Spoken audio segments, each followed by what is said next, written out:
ഇവിടെ തന്നെയാണോ? അല്ല, രണ്ട് വിളക്കെടുത്തിട്ട് എങ്ങനെയുണ്ട്? ആഗ്രഹങ്ങളൊക്കെ സാധിക്കുന്നുണ്ടോ? കണ്ടില്ല മക്കളെ ഞങ്ങള് ഈ വീഡിയോയുടെ കമന്റ് ബോക്സിൽ വന്നിട്ടേ ഒരുപാട് വൃത്തികെട്ട കമന്റുകൾ നമുക്ക് കാണാൻ കഴിയും. അങ്ങനത്തെവരോടൊക്കെ പറയാനുള്ളതെന്നറിയോ, ട്രോളിൻ്റെ കൂടെ നമ്മൾ ട്രോളണം.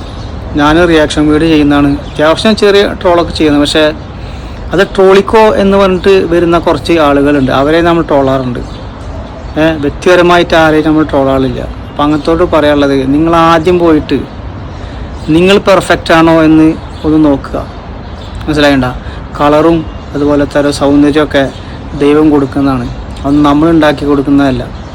ഓക്കെ, അവരവരുടെ വിശ്വാസമായിട്ട് വന്നു, അവർ തിരിച്ചു പോന്നു. അവരൊന്നും റീൽസിന് വേണ്ടിയിട്ടോ അല്ലെങ്കിൽ ഫെയിമിന് വേണ്ടിയിട്ട് വരുന്നില്ല. അങ്ങനത്തെ കുറേ ആളുകൾ വരുന്നുണ്ട്, നമുക്കറിയാമല്ലോ സോഷ്യൽ മീഡിയയിൽ. പക്ഷെ ഇതുപോലുള്ള പാവങ്ങളെ ട്രോളിയിട്ട് കളിയാക്കിയിട്ട് എന്ത് കിട്ടാനാണ്?